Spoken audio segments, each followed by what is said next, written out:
do not lack accommodation or homes or means of income. Without much ado, court takes judicial notice of the fact that members of parliament are the highest paid public officials in Uganda, beating by far any professional groups or technocrats in NMDA. That makes them to be highly paid persons in our economy. They are the only institution which can increase their pay to match an increased cost of living in the country. That puts them in a privileged position financially. It's also a requirement under electoral laws to have a residence in a constituency before standing as an MP. So on that basis of the letters that they attached on their applications showing residence, I find that each of those MPs has a home or residence, be they accused persons or the sureties. So I answer that issue in the positive. Lastly, issue number 3. I was asked to keep the applicants on remand and focus on expediting the trial. I have not found that justification in the law. On the contrary, Section 15 of the TIA provides that the High Court may, at any stage in the proceedings, release the accused on bail. It means that during the trial, as it is in this case, the court still has the mandate to entertain an application for bail. The court cannot dismiss an application for bail simply because the trial has started. No. Judicial reasons must be advanced to grant or deny bail. The state submitted that the public good would require that the trial proceeds whilst the accused are on remand. I am aware that currently the country is in a combative mood against corruption. There is awareness among the population about institutions that are suffering under the weight of grand corruption. Going by press and social media reports, the public is now fed up with corruption in public offices. I have given scenarios where bail can be refused in absence of exceptional circumstances. That's where violence is involved, or colossal sums of money, or even trans-border crimes such as terrorism, arms trafficking, human trafficking, and trans-border money laundering are involved. The need to keep such offenders out of society is compelling. But these members of parliament, who have already been on remand now for 55 days, they are alleged to have plotted to execute a scheme which backfired. They did not succeed. They failed. Their trial has already started. They denied the charges. They have credible, traceable, and non-sureties who are public figures. That's the members of parliament. They are not the type who can just disappear under the grass like a green snake. Whilst this court treats an allegation of corruption as a serious matter, but before such allegations are proved, I would temporarily consider granting them bail on conditions that reflect the gravity of the case and require the urgent disposal of the matter by setting timelines to fast-track the trial. This would ensure that bail, which is a temporary release from remand, is not abused to frustrate the progress of the trial. And perhaps, ladies and gentlemen, don't try it. Bail would be reviewed if it is used to frustrate the trial. It would be reviewed because it's my discretion. The case will move systematically to completion within a few weeks. That one, I give you my word. Consequently, I grant bail on the following conditions. Each applicant will execute a cash bail of 50 million Uganda shillings. 2, each applicant shall deposit his or her passport in court. 3, each surety will execute a bond of 100 million, not cash. 4, each applicant shall commit to be available and their counsel to proceed with the trial as required by Rules 5 and 12 Sub-Rule 4 of Legal Notice Number 11 of 2021. If they fail, they are remanded until the 8th, that is Thursday this week, for further hearing. So we commit to the rules. Some like Ocheng's. Mr. Ocheng, you were in the room when we debated these rules and agreed. Honorable Kutana, when you are Deputy Attorney General, I presented these rules to the Rules Committee, and you were a big supporter that they should be passed. So now you are having a taste of your own medicine. The rules provide, and perhaps I should inform the honorable members, the rules provide that you have several lawyers, but whoever of them comes to court comes to proceed. That is what Rule 12.4 says. You don't come to court to say, I am holding brief for so and so, and I am applying for an adjournment. That doesn't work here. I remember in the Rules Committee, Honorable Kutana, when you were Deputy Attorney General, you said all the other divisions should need to have case management rules because cases are over delaying. Now you are this side. Test your own medicine. So 8th and 9th, we shall be in this court. Plan to have a lawyer to proceed.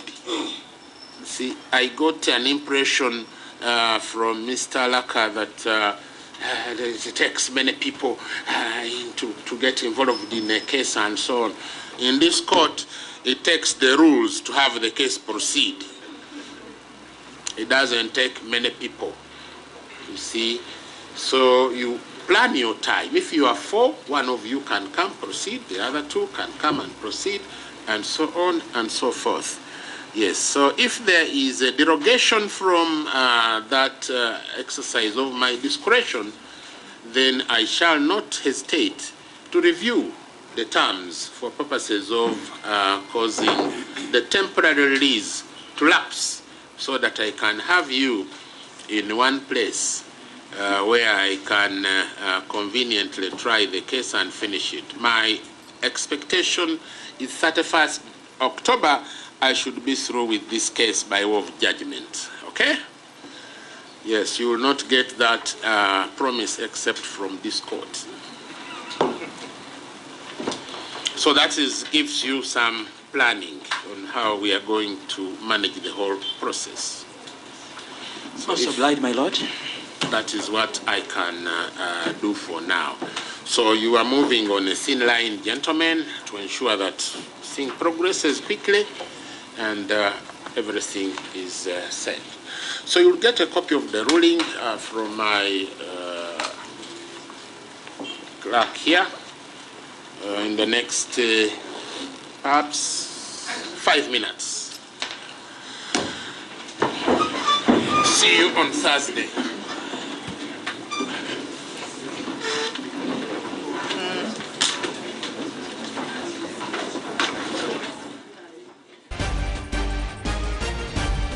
NBS happening now.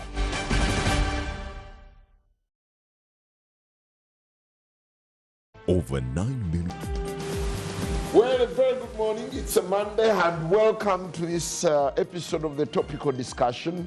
Yes, the country is celebrating. We are basking in that celebration, and so am I. So is everyone.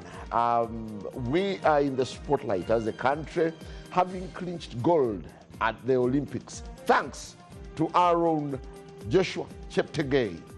But what does this mean? Well, it's not the first time.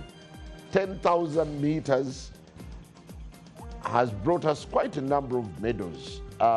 In Paris, Uganda is headlining now. But how do we go from here?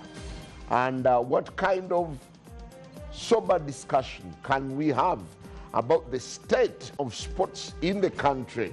Is it time for the country to rethink sports and perhaps invest more? Well, I'll be joined by three gentlemen. Honorable Ogwang, the Minister for Sports, will be connecting with us via Zoom in Paris, where he led a delegation to cheer up or to support our sportsmen and women, 25 of them at the Olympics.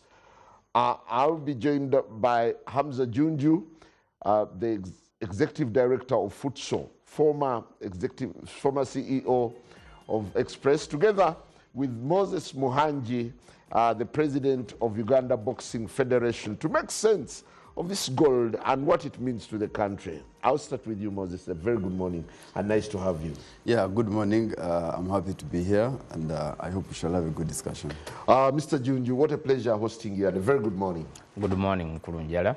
I'm happy to be here. How does it feel talking sports on Monday morning?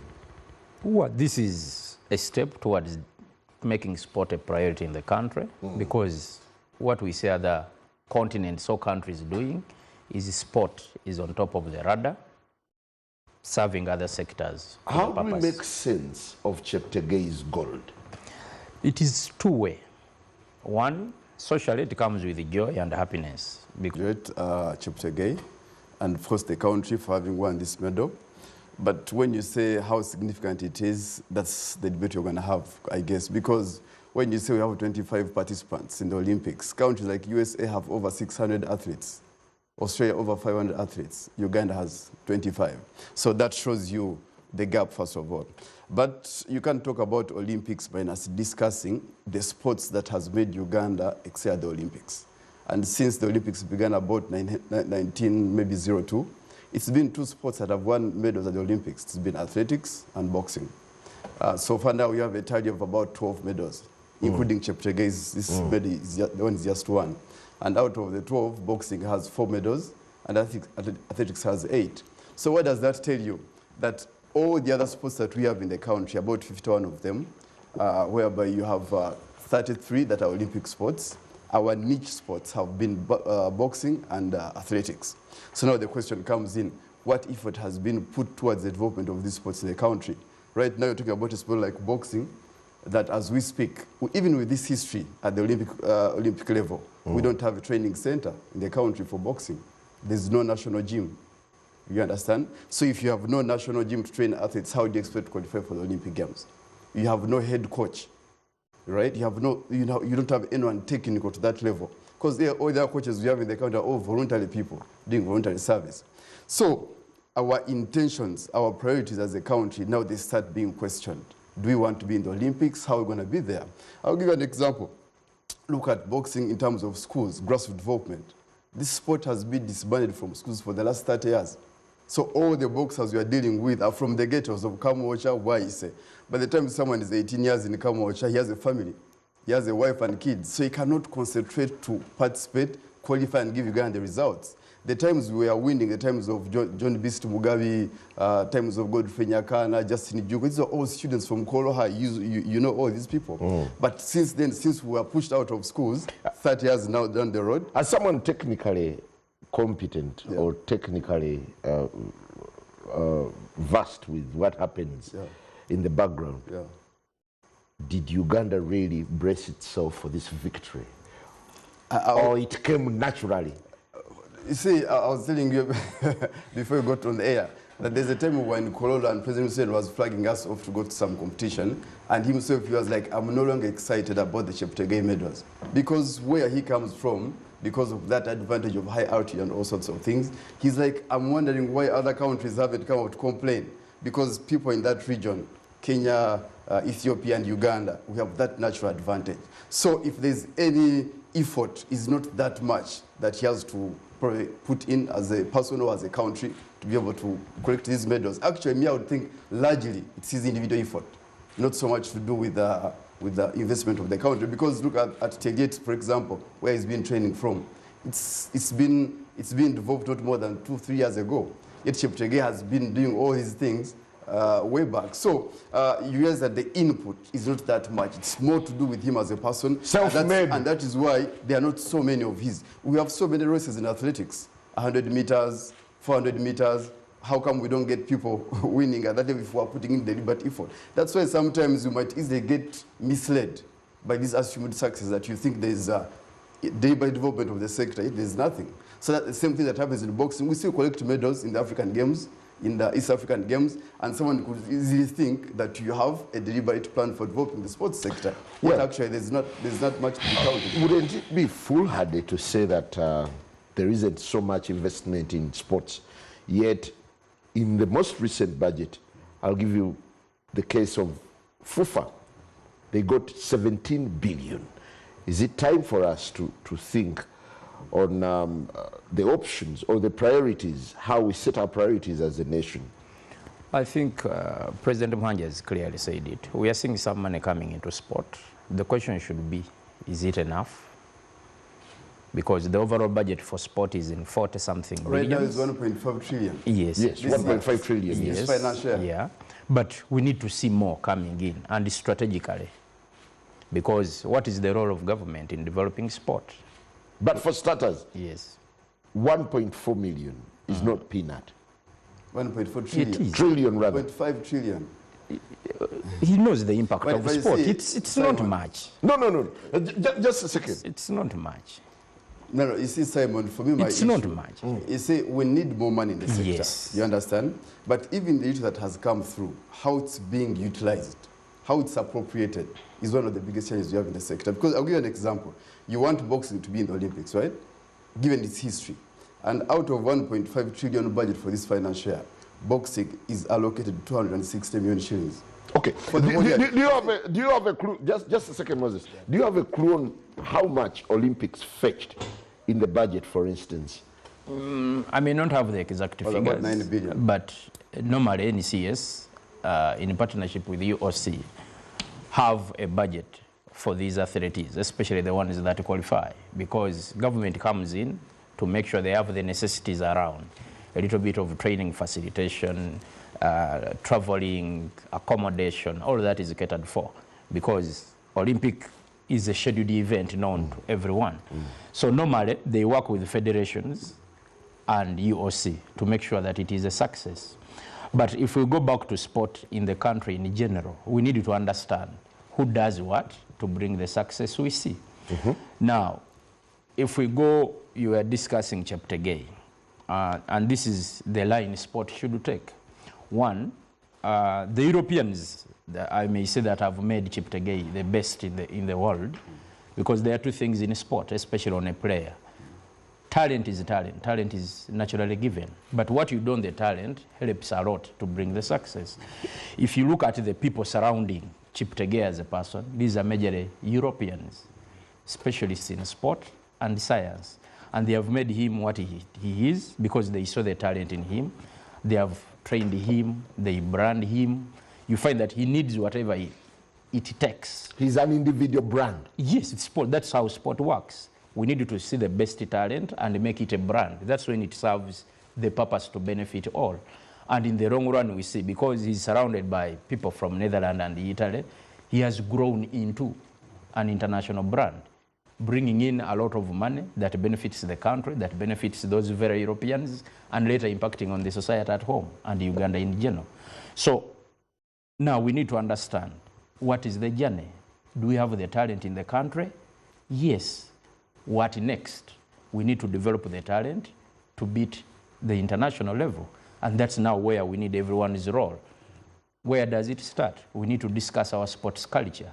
Do we understand sport in general as people? Do we want to put it up on the priority list? I'll go back. There is I think 10 years back, there was a strategy to promote tourism in the country. And we know what the government invested in to make sure the world understands what is here. But what people fail to understand, in day-to-day work, sport has content every day. Tourist potentials were created long ago by God, and they don't change. But it is generations of people that keep visiting the same site. But sport has information and what you need to understand every day, every minute. Okay. I got a vicious backlash when I said Cheptegei's victory was more of an accidental victory for the country, given the background that we have an altitude training center that's been under construction for the past 14 years. Do you find it outrageous that... It can be. You see, it depends on the angle where you are. That's the most important thing, because also we need to understand why you came up with such an analogy. Yes, he's talented. It's a plus. When was the talent discovered? Long ago, some 10 years back, I believe. Have we seen some work being done on him? It can be yes or no, but it's a yes. What has the local community in Issa Bay region done? But the coming in of these white people around him made him tick to fit the international level. Now, that's where we need to invest into the country. We need to invest in human resource. There are people passionate about sport, but are they knowledgeable enough? That's why now we talk of the education system. Is it producing enough people to be players, to be player managers, to be sports scientists, to be... Then you, the media people, which angle of sport are you looking out for? Does it add value to the sport and the athletes in general?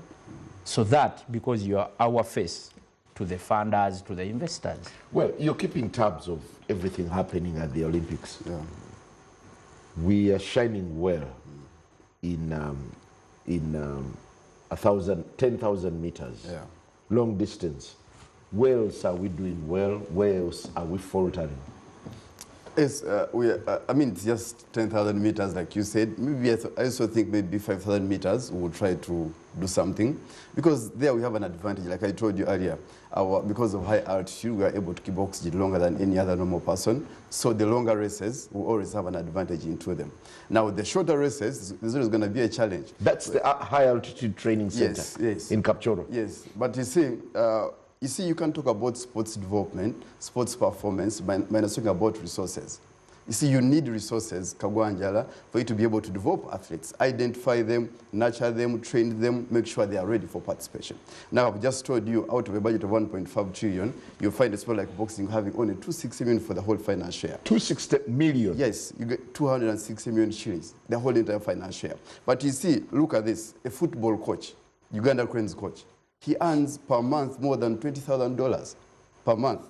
In a year, he has earned about 1 billion shillings as a coach, a trainer, right? And this is where I come and say we have a bit of misguided priorities. Because if you're talking about Olympics, and then you're investing in a football coach for a sport that has never qualified for the Olympics, in history, they have never qualified, the Uganda Cranes. Look at the stadia. Right now, we are spending over 600 billion this year to build stadia for football as a sport. But and then they will never be in the Olympics. At least history has proved that to us. So this is where you find ourselves, that we have the resource, fine. It's not as much as we want it to be, but also how we are investing it. Because you can't be talking about having boxing in the Olympic Games and they have nowhere to train from. Look at when you look at this split of the budget, about 27 national federations, each is getting 10 million shillings a year. You understand? And all the other chunk is all allocated for football. And now at the end of the 4 years cycle, you say you want to be in the Olympics. How are you going to be there? You understand? Because this money from the government is the seed capital we need to have an environment for training, hire coaches, hire technical people, physio people, nutritionists, you understand? Then start moving. Then the other sponsors will find us along the way. So if we have 80% of 1.5 trillion being spent on football, and then all the other sports that make you an Olympic country are not being attended to. So where is your priority? And these are the same issues that last year caused us trouble. Because every time we talk about these issues, calling for equitable distribution of resources, calling for equitable attention, fairness in the sector. You know what happened last year? They preferred cases against us that we are corrupt people, we haven't accounted for funds. Myself was taken to Ruzira for 3 weeks, over $800 non-accountability. You understand? And yet today, you have, I don't know if you've been following what's happening in the sports sector. You have the PSST of finance coming up saying, you know what? the General Secretary of National Council of Sports can no longer be the accounting officer on cases to do with accountability, right? And the gentleman is still in the office. You who was accused of $800, you're taken to Zira for 3 weeks. There's a lady of netball, Babidi. She was pushed out of the federation leadership. There's a friend of mine, Jagwe, table tennis. He was bedridden for almost 3 weeks with an illness he doesn't even know where it came from. But all because we were demanding for fairness, for equitable distribution of resources, and then cases were all served around ourselves. Well, Uganda is typical for having short-lived celebrations. Beyond Cheptegei, beyond next week, we won't be talking Cheptegei. How do we keep this gold to be a big subject for the country? You can only keep the gold by the impact it creates. I'll give an example related to the sports personalities all over the world.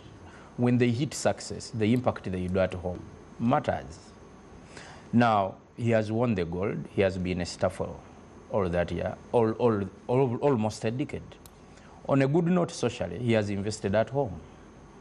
At least there is a school where he's tapping into young people to attain education, and he's trying now to balance both sport and education, because we have a challenge with our education system. Young people, the grassroots, no longer have time to play. Now, we're already losing the identification touch because of the education system. Even we ourselves, homework. Now, how do we keep the talk? Now, this is an Olympic medal. It's coming back in 4 years. So Cheptegei has done his part. He has a school where younger talented people who can't afford even school fees are attending. How we convert the gold won into business sense locally? Are we going to have endorsements here for the athlete? So if we can have companies plan how to work with him and it becomes now a business brand, then Okay, talking from history, does it matter? I mean, historically, he's already brought in 3. This is the 4th. He has about 4 medals now. He has quite many from even others, different competitions. You see, I normally don't, President Manyi may guide, I normally don't relate to history, because what matters from history is what you learned. So if we've not been exploiting all of these angles, how do we now exploit them from now into the future? How come other countries are using these successful people to bolster their business in the country? So if we can't adopt to the changes, because what will inspire other people, 1, the young people to be athletes, 2, the private sector to invest in sport, is the way you use the already successful icon you have. Yeah, but globally, the trend has always been that it's the private sector that invests in sports. Is it time we also shifted, made that paradigm shift and looked to private sector, since government has its weaknesses? Yes, it's a must. The private sector must invest. Why do we need the private sector in sport? Because for it is looking for a win-win. Challenge is, okay, our culture has been, we have a tendency of thinking we must be given all the time. However, for government's sake, it has areas it must invest in to attain the success we want. Things like infrastructure. You, the private sector, you have challenges there. We are seeing in Europe where the private sector puts up this infrastructure, but again, there is a role of government.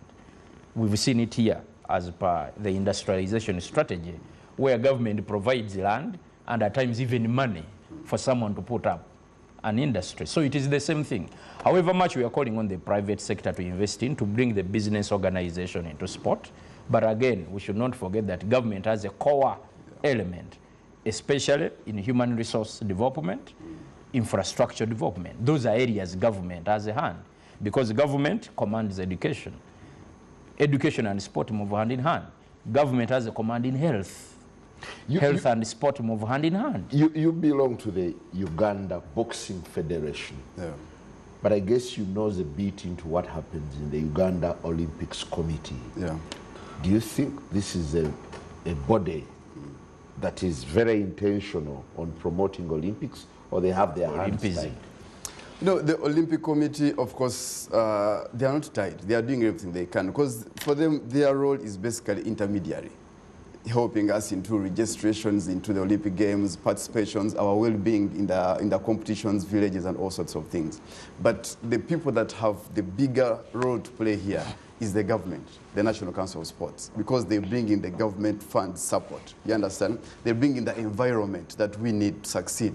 It's like having a child. There's a process, like he's just been telling you, you have to pay school fees to a level whereby the kid will be able to sustain themselves. Maybe they have graduated and they can be able to work for themselves. So that's where also our federations are. We need to get to a point whereby we deliberately invest in the sports sector into the federations as a government, give them that seed capital so that they can be even to employ qualified people. People like you come and be able to add value to the sports sector. But now because you are getting less money, for example, I know a federation getting 10 million shillings. Is it about the money? Yes, but it's 10 million? Yes, 10 million the whole financial year, 10 million shillings. So now you can't have an office, you can't hire Simon Kagwanjala, you can't do anything. That's why when you look at FIFA, for example, they seem to be progressing because of this push.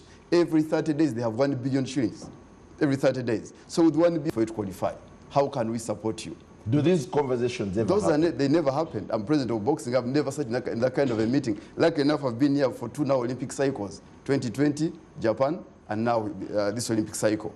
If I'm the medaling sport that you're talking about, why don't you invite me? We sit on a round table, and I give you my ideas. Because I'm the most technical person in this sport. Do you think in the run-up to this Olympics, to this particular race, there was any kind of discussion about athletics, or we were just there accidentally?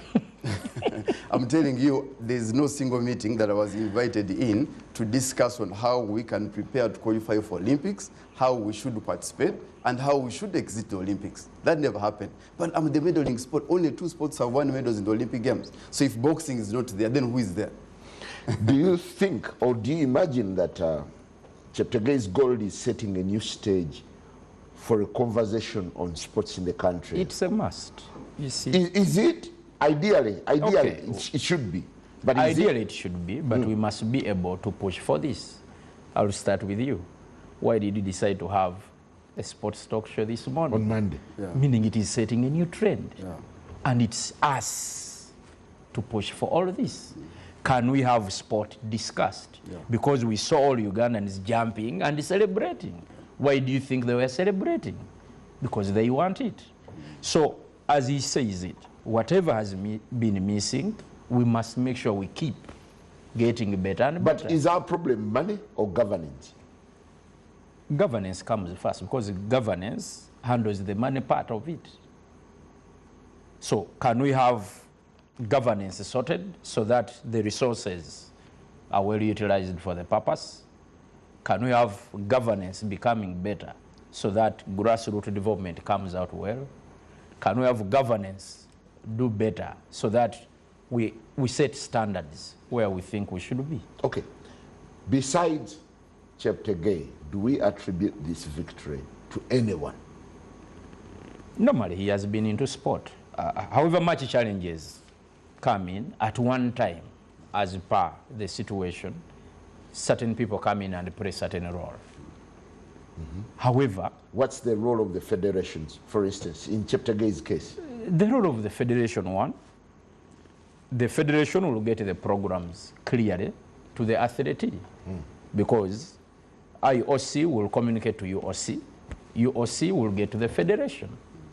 2, funding some activities of his, especially preparation, they come in with the resources, because remember, Athletics Federation is getting a budget from NCS, so it shows the purpose. Now, because it was a year for Olympics, automatically you find that they have planned how to invest into activities that will help athletes qualify and later maybe perform better. But the starting point is qualification. After qualification, then you move into another level, how you arrive there and compete to be the best. Okay. Cheptegei is keep quitting the track. Yes. What does that leave for the nation? You know, the nation decides what it wants. Because he himself, as a talented athlete, has told you, I'm leaving the track. Okay, within the 10,000, we saw some other Ugandan athletes. There was Kiplimo, who finished 8th. So there's work that must be done on Kiplimo, plus introducing others onto the same. Now, that's where we go back. What is the role of government itself in making sure at least the 10,000 race is dominated by Uganda? What are we going to use Teriet for? Have we already spotted or scouted some people there that need further development? Are we continuing to work with the experts who are working with Cheptegei to make sure they help us in areas where we At think their we own have... volition, they are not hired by the country. No, the government can move in, like he's been saying. When you realize you have a gap, how do you do it? We've seen it in other sectors where government invests in expatriates. What's wrong with government investing, and we have certain, where we think in sport we have gaps, and we bring in experts to do the work we can't do at the moment until when we grow and develop our human resource. So there are two things here. We need experts on board to prepare the next Cheptegei, at the same time develop our own human resource, so that by the next cycle of event, again, we can dominate this. We've seen it in Ethiopia. How come at least one leaves and we have another one competing all the time? Have you done any benchmarking outside Uganda on how sports is managed, and what do we pick? What kind of leaf do we pick from them? Well, of course, by virtue of our positions, we do lots of benchmarking. We engage people at a world level, different countries, and we know what needs to be done. But see, the challenge is the ones supposed to receive it. How do they receive it? You understand? For example, I'm telling you, if we say we need a training. So, for example, we have a gym in Lugogo at National Council. And since 2018, I've asked for this gym. I said, look, can I have this gym used at least 80% by the Boxing Federation to train our athletes? And you know what has happened? They say you cannot have it, you can't access it. And 6 years down the road, we have nowhere to train from, you see? So that means we know what we want, we know what we need to do, but then the receiving end is seeing something different. And this is now we start having conflicts, you understand? And it's so challenging that in this country, when you have different ideas, then you're received as an attacker, someone who's fighting. You understand? And then you get that kind of aggression against you. That's how I ended up in prison last year because of demand. Because, for example, Simon Kagwanja, if I have the gym in Lugogo, for example, and I train boxers and they win medals in the Olympics, who takes the credit? Is it Muhanji, is the person? Is it the country? You understand? But then you find someone refusing to understand that. We talk about equitable distribution of resources. If every federation is given some share of money from the government coffers to help them run their activities, and then they all become successful, who takes the credit? Is it the federation president or the government at the end of the day? But then you find there's a fight. We began the discussion in 2019. We had the minister then called Amson Obua. We told him, okay, please, let's discuss the criteria of how we share these resources. If football emerges the biggest shareholder, they will still take the money. But let's have a formula. Let's not leave it to someone just being there in their bedroom or in their sitting room or in their boardroom somewhere, just deciding with no formula.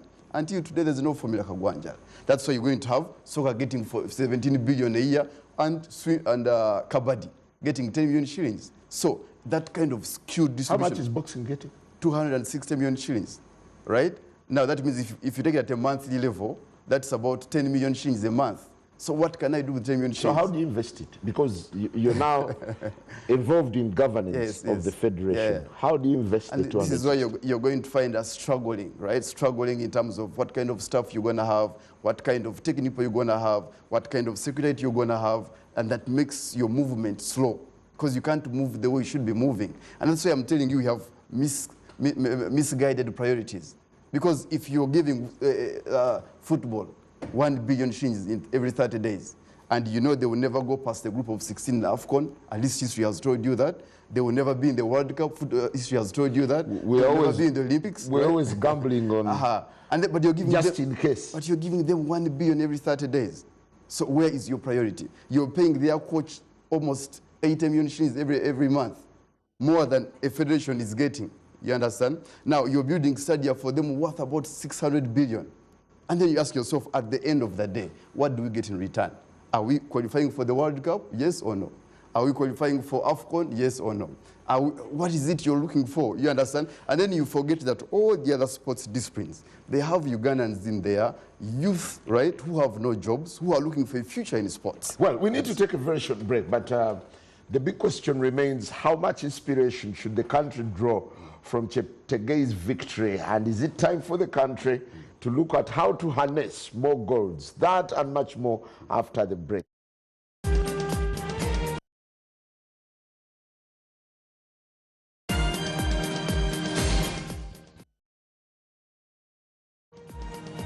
Well, welcome back. We're still having a very honest conversation in the wake of our Olympic feat, where Joshua Cheptegei clinched a gold for the country. Where are the rest? But even before I asked that question, I was combing through my socials and I saw something quite telling. The professional team that is aiding Joshua Cheptegei has foreigners.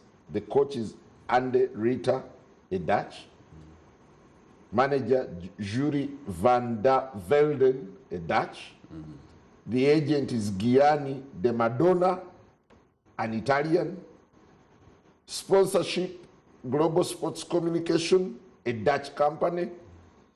Training group, NN Running Team, a Dutch company. Physiotherapist, Peter Vermeulen, a Dutch.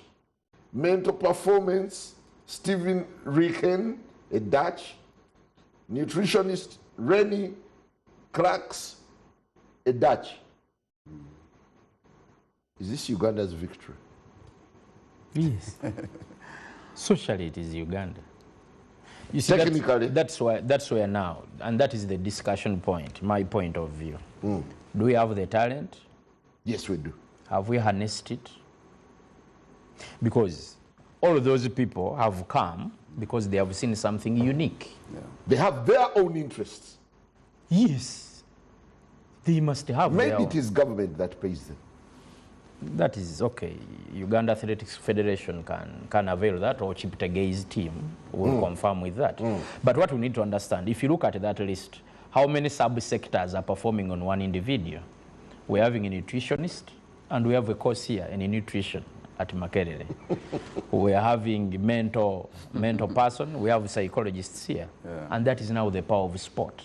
One athlete can employ So many. The vast. a vast. It goes back. That's how countries benefit and individuals benefit. Because remember, we said talent is God-given. Actually, Cheptegei is employing Dutch. He's employing all Dutch those more people. than Ugandans. But why? Maybe there is a gap, and that's what we need to fill. Now, sport will be harnessed by everyone, and everyone will benefit. Why is this altitude training center dragging on forever, in your opinion? But the good thing, it was planned, it was budgeted for, and we know the funder. So if the funding cycle is not yet complete, it will drag on. Does the delay in completion of the altitude facility reveal something? Of course, we are in Uganda, Simon Kagwanjala. You're not in the USA. So That's a little disheartening. Of course we're in Uganda. What's wrong with Uganda? I've just told you that recently the PSST, I saw a letter flying on social media saying that the GS is no longer eligible to be an accounting officer, right? And by laws of the Sports Act, if you're not an accounting officer, you cannot be a general secretary. But isn't the gentleman in the office working? You see? So in a situation like this, Uganda becomes a bit interesting. When myself was accused of not accounting for $800, the next day I was put in Ruzira for 3 weeks. But now you have someone who the PSSC, the head of treasury, says, no. Why is he still in office? You understand? Actually, I saw a letter that when the PSSC's letter came through, the next day there was a letter from the council saying, no, keep him there, we want him there. Right? Then the next day there was a letter saying, no, now we have taken away the responsibility of giving it to someone else. So things happen in different ways. Is Uganda being hypocritical in celebrating a win where they literally invested nothing? I can tell you from my perspective as a sports administrator that really, when you get to that level, you've just been reading the list, people around Cheptegei, right? Most of them have nothing to do with the country. They just fly in to come and support the athlete. So the country, of course... Or they are looking at Cheptegei as their own investment. I can tell you that government of Uganda, of course, will benefit socially, like he just told you, because Cheptegei is a Ugandan. He holds a Ugandan passport. So either way, they will mention him as a Ugandan. It's for the flag. It's for the flag. The flag will be raised.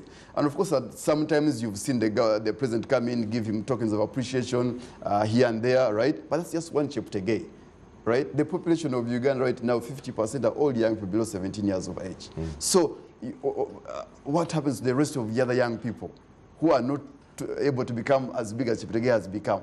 Because not everyone will be in the Olympics. I've just told you, we have 51 sports federations. Each has a minimum of like 100 athletes, maybe, at the bare minimum. Those are about 50,000 Ugandans, right? And in the Olympics, we have only 25. So what happens of the other 40,000 young people? What happens of them? So we can't just narrow the debate on Cheptegei.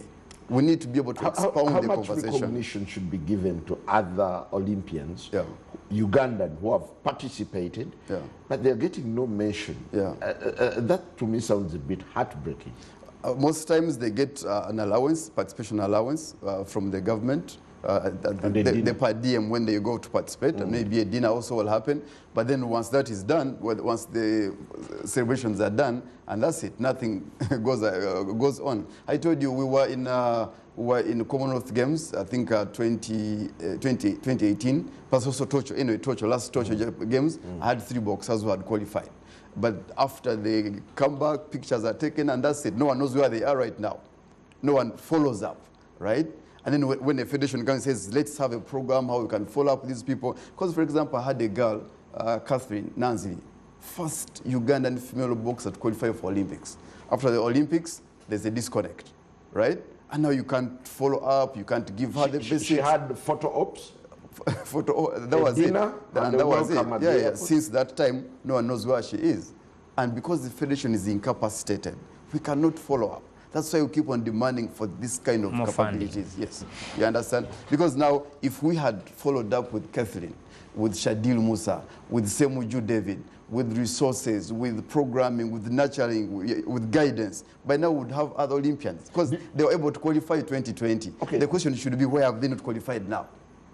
Because 2020 you qualified. I feel your sense of dismay that you have not participated. Yeah. Probably you didn't also focus intently on participating as boxers. But how do you participate? You see, for you to participate, for example, the qualifier was in Senegal for this Olympic qualifiers, the first qualifier. And then you're given money 2 weeks to the competition. People are called from home, come, we have qualifiers in Senegal, right? How are you going to qualify? Then the next qualifier is in Thailand. You're given support 3 days to the competition. You see? So now, as a federation, you are, in a way, your hands are tied. And when you come up to talk, like, this is not right. If you're going, you know, the Olympics happen every 4 years. This cycle is gone, the next is 2028, right? You would expect a proper planning from now until 2028. But that's not going to happen. Do you see how organized Cheptegei is, that he has expatriates from abroad who are managing him? Yeah. Probably you need to pick a lesson. You see what happens, Simon? You're doing things locally. You see, Simon, even in a situation of non-performance, right, there's always going to be exceptional people. Yeah. So Cheptegei is one of those exceptional people who has been able to come out of that route, right? Many have failed. If you look, for example, if athletics had 1,000 athletes as a federation, and you have only one Cheptegei, so what percentage is that out of the whole entire lot in the federation? That means the failure rate is even higher than the success rate. Be high. You understand? So if you have 0.01% succeeding, and then you want to assume that the whole entire federation is successful, then you're getting it wrong.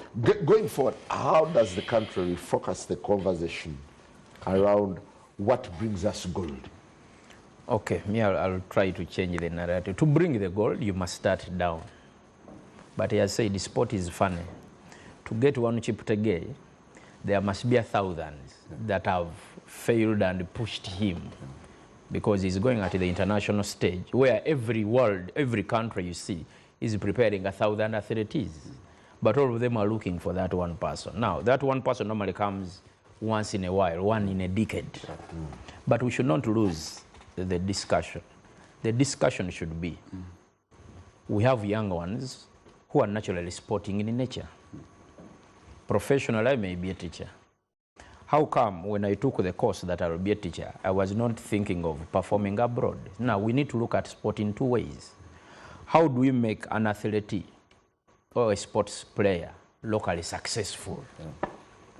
Then those who may call in other sectors, we call genius, then push and also perform better at the international level. We should not look at the Olympics and international events as the only ones where a sports person, a player, should benefit.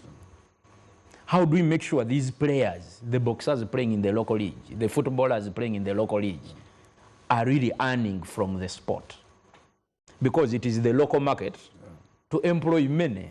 The international event is for showcasing the unique and the most talented and the most developed. So whenever we are discussing sport, we must discuss it as a whole sector. How do we make it successful locally?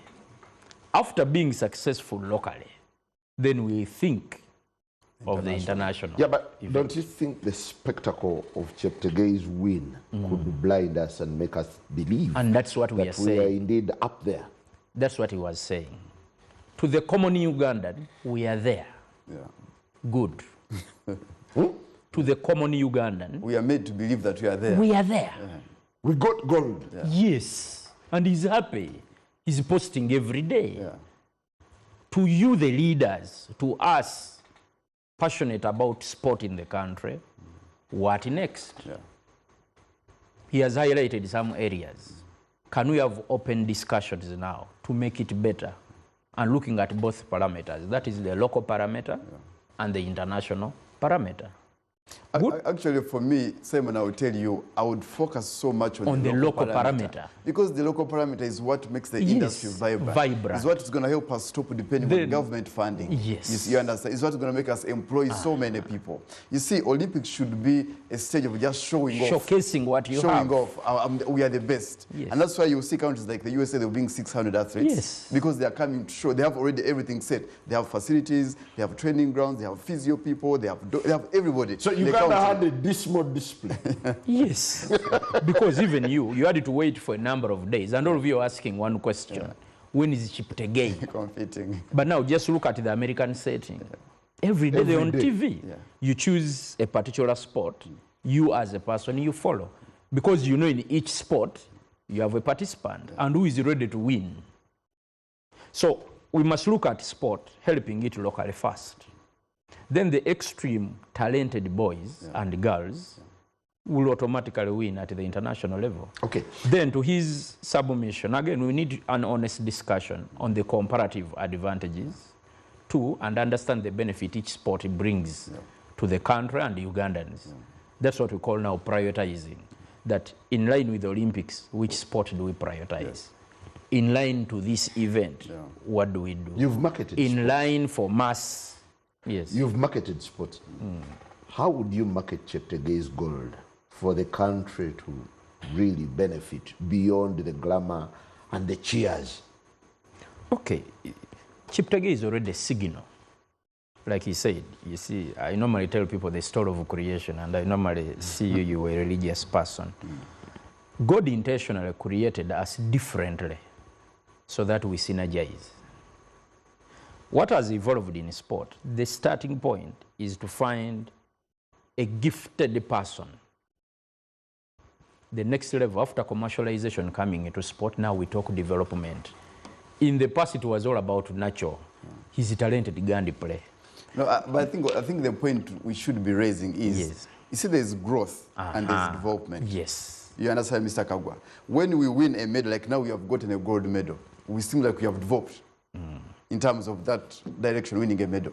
But in terms of growth in the country, back home here, there's no growth. Quantitative. Right now, you wouldn't need to worry how Cheptegei is going to be marketed. If there's a functioning sports sector that has grown to that level, Cheptegei would become a star. This is the first time he's winning a medal. He won in 2018, he came back here. 2019, he's been winning medals, but when he comes here, he disappears in the country. Until the next competition. Because that tells you that we are not developed like a sector like that. Well, and that is why Cheptegei will walk on the street. Someone can even stone him. Yet if a musician like Gravity walks on the street, you're going to see people around Gravity. Do you know the difference is the music sector has grown locally. We haven't won Grammys. We haven't won Oscar awards, but locally, if you find a guy like Eddie Kenzo, Chameleon, they are making sense at home. Yet our athletes are not. Look at the footballer. This what's his name? The goalkeeper. Onyango. If I could get back to you, yes, you are still making your case. So we can look at a number of areas. For instance, if the sports sector is well developed and, like he's saying, growing, we can do a merchandising and licensing aspect around. Cheptegei can have merchandise all over the country, where he will benefit directly. He will have agents across the country, patented to do this, and people will consume. We can look at endorsements and sponsorship. You people in the private sector, what face do you want? Or we can have people selling to a number of projects what Cheptegei can do for them. He brings his face value, and later we see the other side of life in a mentorship, in inspiring other people, such things. All of these bring in money. Yeah. We could use him to tap into sports infrastructure development. By him telling you his story, you will see gaps that however much he has succeeded, there are needs that are needed to serve the people. And we can use his brand to attract investment into maybe athletic courts and other things to improve a number of things. But also, do you draw any inspiration? No, just I wanted to add something on what he's saying. You see, as we talk about growth of sport in the country, we also need to look at all the other attributing sectors. For example, the media. Actually, that's why I want to thank NBS and NBS Sport, because they were able to at least do something. Because let's say, look at, there used to be a footballer called Rooney. Yes, yes. Every time he would score a goal, the British media, they would even count the speed of the ball, how it was about to tear the net, you understand? So they can really give him so much hype, and he's all over the world. Now, Cheptegei, how are we going to profile him as the media in the country? We are so happy that you brought us here, right? We'll pick him from the airport with cameras. And that's it. It ends there. He will be given a dinner and promises. If he was in the UK, they wouldn't even measure the size of his calf muscle, the size of his bones. So that every single day, Cheptegei is in the media for different reasons. They would portray him as the strongest man ever to live. So what they were doing to Muhammad Ali. They would say, no, see Mike Tyson until today. They said Mike Tyson is the toughest man in the world until today. Even after 30 years of career, right? They're still pushing him everywhere he appears. So also the media. We get to the intrinsic detail of the muscle. That's why one time I was having an issue with the media people. I was telling them, you're not doing in-depth analysis. You're only focusing on what everyone knows is what you're giving us. Now everyone knows you won a medal. You won the medal. That's what you're also giving us. Yes. Tell us how he has won it, what kind of shirt he's putting on, where is he shaving from, where is his girlfriend, where are his kids, will they become the next Cheptegei? So there's a deliberate conversation around Cheptegei for as long as we can. Others. And that goes to the rest of the other athletes. That also is lacking. So we should make him an enigma of sorts, profile everything. Yes. You see, what he eats. Simon, when we were growing up, the Americans used to push John Rambo. They would say he's the commander of the world. He could come and take off the whole entire nation and put it down. The whole country. One man like this. Because they were deliberate. John Rambo, the other guy Schwarzenegger. They'd be like, you know what, that guy is a tough man. He will come and attack a country, and turn it upside down, right? These are all deliberate efforts. If we did the same for our people, right? Just right now we have a boxer, Suleiman Segawa. He just won 2 weeks ago, world champion. He's the WBC champion right now, silver belt. And no one's talking about him. I just exported a boxer to Jovanda Davis camp. Jovanda is the best boxer right now in the country, pound for pound. He was initially under Mayweather Promotions. Now he has scouted our boxer called Muzamiru Semudu, just like a month ago. And no one is talking about it. Now we should be profiling Muzamiru Semudu. So what remains untold? In your opinion, what remains? Because I think we've covered quite a bit. See, this is what I'm telling you, that if the federations are fully functioning, and they have the resources around them, and we are able to start now teaching the media how we want them to cover sports. I remember when I introduced Champions League, I had to run workshops of the media people on how they can cover boxing, how you can report about the scores, so that a common person there can know this is a left hook, this is an uppercut. You understand? People are not going to support you. They're not going to idolize you if they cannot see your special abilities. Now, we need also the media to come from that perspective. The government comes on the table, the media comes on the table, the participants come on the table, and this, because this is the only area we have to advertise our country effortlessly.